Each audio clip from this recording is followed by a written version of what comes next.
So I think for any real estate agent to be successful. So the big question is, what are top agents doing to absolutely crush it in real estate, grow their teams and add more transactions year over year while so many struggle? To get the answers, we interview the top real estate agents to learn their secrets to success. My name is Andrew Dunn. And my name is Peter Michael. Welcome to Elite Agent Secrets. Hey everyone, and welcome to this episode of the Elite Agent Secrets show. Today we have Wasim with us, and in 2021 he was on the top 100 sales agents by volume in Vegas. He sold between 80 and 90 properties, and his main business, believe it or not everyone, that's not even his main business. His main business now is he's a property manager of over 900 units. So this guy, I mean, we don't know where he finds his time, but he's willing to grace you all with his presence for the hour-long interview today to unpack his secrets to success. Today, we're going to be talking about follow-up and brand. This is a people business, and that's how you're going to go ahead and make a shitload of money. And his final secret is building a team, which we know you all love. Wasim, thank you for jumping on the show with us today to unpack how the fuck you have more than 24 hours in a day. How you doing, my man? I'm doing good. How are you guys doing? Thanks for having me on. How are you able to manage all this, man? Your time management skills have to be like off the hook completely. You know what? I am very good with my time. So my days are really structured. I get up really early. I probably wake up around like 4:15, and that's when I start my day. And I probably should sleep more than I do. I know that's not one of your topics right now, but give us some time management skills. Give us a top tip for time management. Sure. Yeah, your top tip. Yeah, that's it. Just and, one. And you know what? That's actually, it's time management, I think, is a lot in this business, in any business, if you want to be successful. So I'm real structured with my time. I don't waste my time. I'm married. I have 2 kids. So either I'm working or I'm spending time with family. So I'm not doing social media. For branding and marketing, I'll do it, but I'm not sitting there scrolling, looking at pictures of good-looking girls or anything like that. So, if I'm up and I'm about, I make sure my time's constructive. So it's just I every day I have a really militant day, really militant schedule. It starts off waking up super early, checking emails, going to the gym. I get to the gym about 5 a.m., do a workout, hit the sauna, do a meditation, come back home, and then spend time with the kids, have breakfast with them, take them to school and get back to work. Well, we're on the show with like a real estate Jay Shetty over here. But this guy's got his day plan, honestly.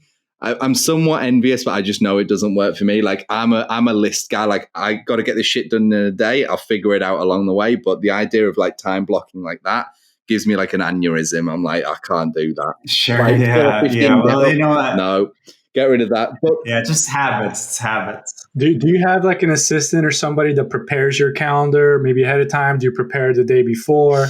How flexible are you in your time blocks? Not super flexible. I have multiple assistants, but I handle most of my scheduling, my important stuff, and I do all my follow-ups. But what I'll use my assistants a lot for when it comes to scheduling specifically is, say I'm on the road and somebody emails me for an appointment. I'll include my assistant to see if I have availability and schedule it and make sure I have time. Love it. So before we've kind of done this a little bit backwards, but the way we like to start the interviews is sure. Take us back. So how long have you been in real estate, and take us back to, the day before you got in type thing. Why did you get into the crazy world of real estate in whatever guise that looked like, and take us on a journey through however many years it is to where we are today. Okay. Yeah. Good question. I've been in real estate, I think I'm hitting 11 years. So I got into it, actually. I was in my dad, and I used to work with him, owns convenience stores. So kind of Hispanic market check cashing businesses here in Las Vegas. And I was doing that, and I thought that's what I was going to do, just kind of take that over and run with that. But then the recession hit, and my income went down to probably a fourth of what I was making. Let's just say about 40 grand a year, something like that. And I was engaged, about to get married, and really had just enough money to be broke each week.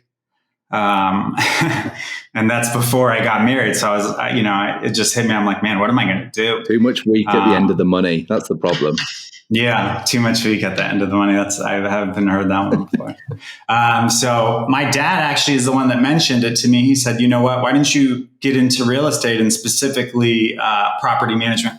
My dad, he's I come from an entrepreneur family.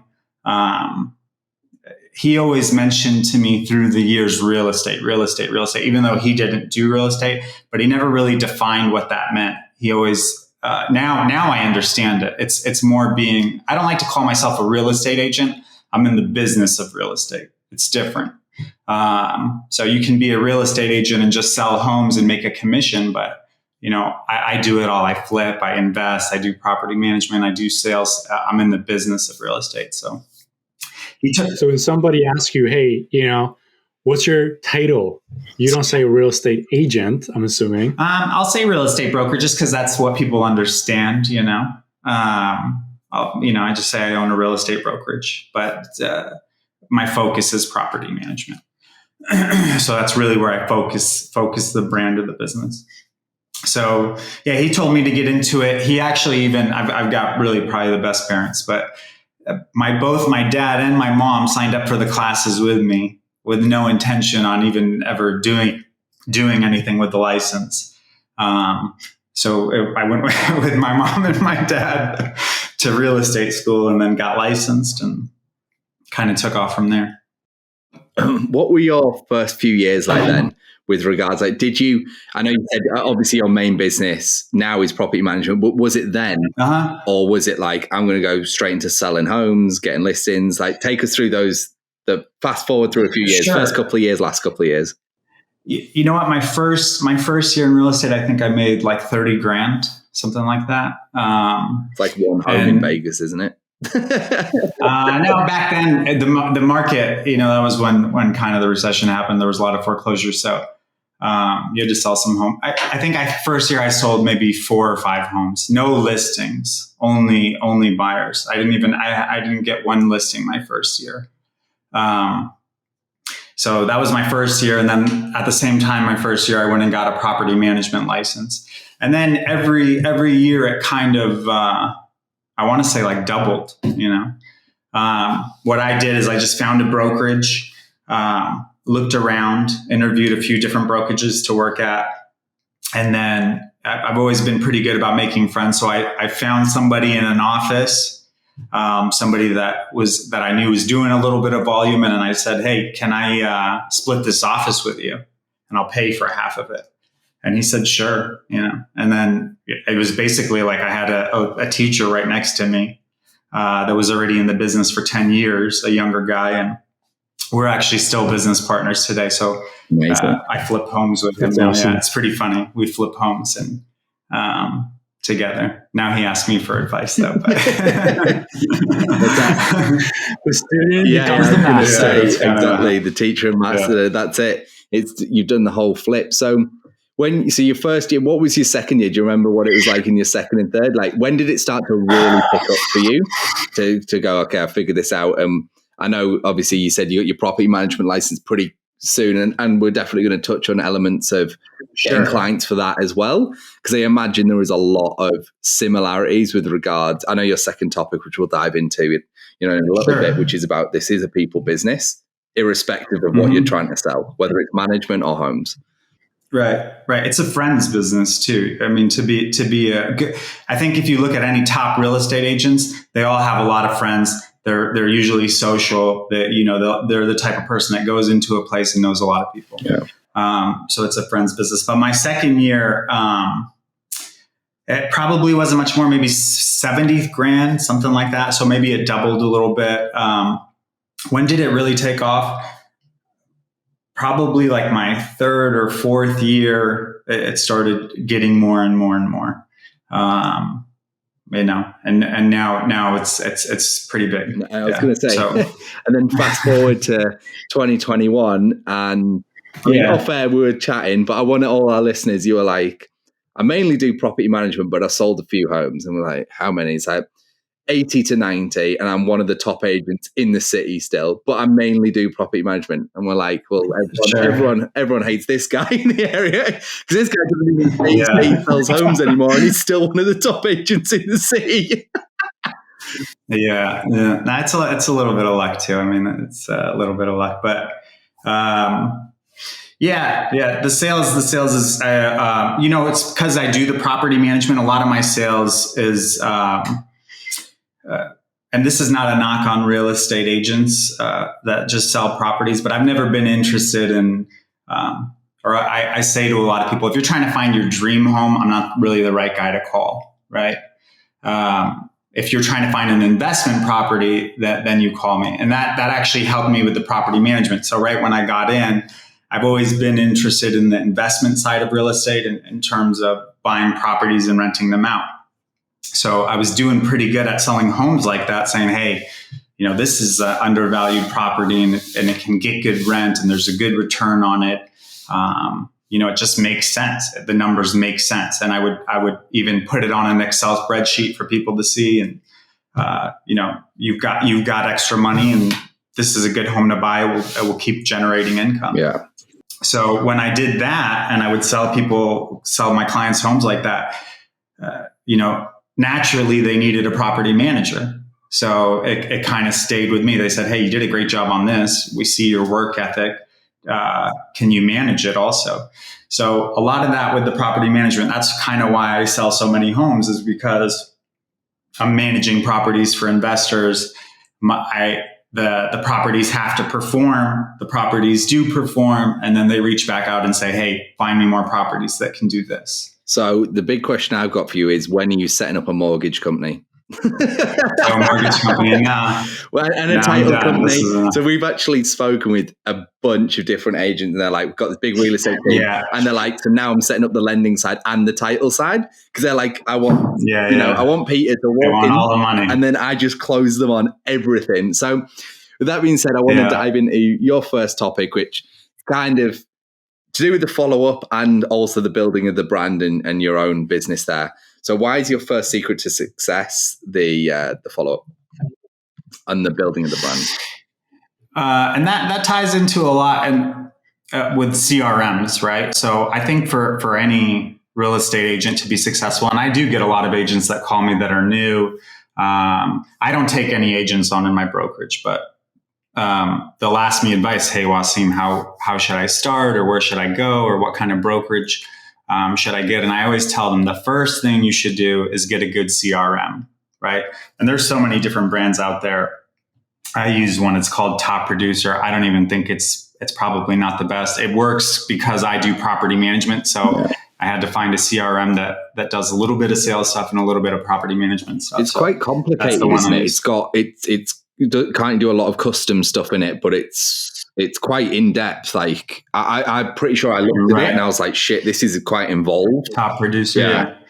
All of them are a little bit in depth, but they're all different. So I always advise people, get a CRM. The first thing that you do, right? Get a CRM. And I always tell them, a lot of teams and what brokerages will do, and it's kind of almost, I think, maybe a secret or a way that they do it, is they'll give you a CRM, right? So you go to like a big company, I don't even want, or a Remax, a Century 21, a Berkshire Hathaway. They'll say, hey, we'll give you this, come work with us. We'll put you on this team, or you can come with us and we'll give you the CRM, but it's their CRM, right? So everything that you put in there is theirs. And I think if you ask the average agent, see how many of them are still at the same company they started with, right? Yeah. Probably none of them. Yeah, it's very few. So I always tell people, get your own CRM and start building your sphere of influence in there. Start putting all your contacts in there. And, I started doing that really early. So even somebody like you guys, if I meet Andrew and Peter, right? Get your contact information, put it in there. Right. And then it's just checking up on you. So even though right now, maybe you guys don't want to buy any real estate, I would just, hey, Andrew, what's going on? Hey, thanks for having me on the show. Just wanted to say what's up, see how you're doing, see how the family's doing, maybe see how your dog's doing. And just, it's almost like a reminder. Hey, it's Wasim. I do real estate. Hey, it's Wasim. I do property management. I'm expecting that invite to look something like, hey, I got you an all expenses credit card to Caesars on the high stakes table. It's on me. Thanks for having me on the show. Like after post podcast, like that's what I'm expecting. We can go to Caesars. Yeah, we can go to Caesars.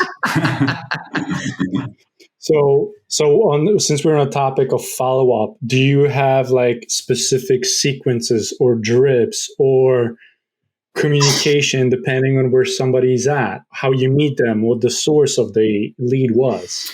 Sure. So I'll put all that in. Different sources would be, I get with property management, I get a lot of even agent referrals, right? So most agents don't do property management, right? But most agents will sell rental properties. So it might be Agent X gave me this client, or it's just a prospect. So I put them in different contact categories. So a contact category might be like a buyer prospect, maybe somebody that's going to buy in a few years. I put a lot of agents in my CRM to follow up with agents. So basically prospects and actual clients are what I do. And the main thing is I keep following up with current clients. So I think that's what a lot of agents make a mistake on too, is I think there was some statistic I read that it was 80% of buyers buy their next home from a different agent, right? And it's because they don't follow up, right? But with me, that doesn't happen. So if I've sold you a house, I'm going to follow up with you until either you die or you tell me to stop talking to you. Yeah, it's exponentially cheaper to maintain a relationship and a client and get more money out of them than it is to try and find a new client, which it always staggers me how many people. Let's just use Zillow for an example. Like we do a lot of online lead generation through Facebook. That's our medium. But let's say a lot of agents will go to Zillow, buy a lead. So let's say hypothetically they close that lead, and then the next thing a lot will do will go, I'll go buy another lead. And I get it. This is a very simplistic example. When it's like, well, that lead could turn into another deal or a couple of deals in the next 3 or 5 years. And then all of a sudden you pay 1,000 for that and it's now 50 grand to you. And then they do referrals and they do all this. And it's like there is a lot in it, but the first deal is the worst value for money. All the other deals are the best. Right. It's funny that you say that because one of my partners just reached out to me and he was sending me a screenshot from a real estate mastermind group. And it said, I'm trying to remember. It said, Zillow told me that, I guess Zillow now they sell leads, right? And they said a lead for $700. And then somebody else responded and said, oh, in my city or in my zip code, it's $1,100 a lead, right? And I texted him back. I said, man, that guy for the $700 would be better off taking 7 people out to dinner for $100 and just, following up with them forever. So where are you taking them for $100 in Vegas is the question. Yeah, right. Take them for coffee. You can take 50 people for coffee. So when it comes to follow up, I was going to. And just another point. This is actually something. This is actually a pretty good story when it relates to follow ups. So one of my first accounts when I started doing management was actually from another property manager and a real estate agent. And he called me and he said, hey, I saw your name or somebody mentioned you that you do property management. I'm getting out of the management business. I used to have 300 properties that I managed and I sold them all except for these 12 properties these 12 owners that nobody wanted, right? Nobody wants these owners. Properties are in high crime areas. Owners are a little bit difficult to deal with. Nobody wants them. And I said, you know what? I'll take them. So I had to pay him for him. It was like a referral fee, something nominal, really cheap, to get the 12 clients. So and this guy wasn't doing a good job with his properties that he was managing, the agent that I bought them from. So I took the properties over, and after a year or 2 years, I was doing a good job with the properties. One of the clients called me and said, hey, since you took over the management for these properties, it's been a day and night difference. I didn't want to invest anymore because the last manager, he was doing such a bad job. I want to start buying properties again with you. Do you think you can find me more properties, investment properties, now that I see that you're doing a good job with the management? And I said, sure, let's start looking for them. I sold them in 1 year, 1.5 years, 80 properties. And I managed all 80 of those properties. So the guy was a multimillionaire, and just because that agent never followed up with him or never checked in with him and wasn't providing the guy value, he lost out on all that commission. I mean, it was. So I got a question for you. What makes a good property manager versus a bad property manager? Like when you took over, why was the experience with you that much better that you got the ability to help him buy 80 more? So property management is a lot more intricate than general real estate, because there's so many more variables that can happen. The difference with real estate is I'm selling somebody a house, and then really that relationship is almost over once that deal closes, if you're not following up, right? So for most agents, that's it. They sell somebody a house and maybe they don't ever talk to them again. With management, you're basically following up with that owner on a monthly basis, right? Because I'm giving them financial reports. I'm giving them updates on the properties. If there's repairs, I have to discuss them with them. Any issues, and if something's not performing. So you're not dealing with like a single family. Here you go. Here's one property, $2,500 in, $500 in repairs, and that's the extent of the conversation. Like you're dealing, like you're pulling all this stuff. Right. Got it. Right. I think with that last agent, he wasn't responsive. Right. If something would happen, nobody was hearing from him. He kind of went MIA. So I think a good property manager, you have to be willing to be available really almost 7 days a week. Oh, and by the way, if you're interested in gaining access to our courses and coaching 100% free, then head over to go.eliteagentsecrets.com.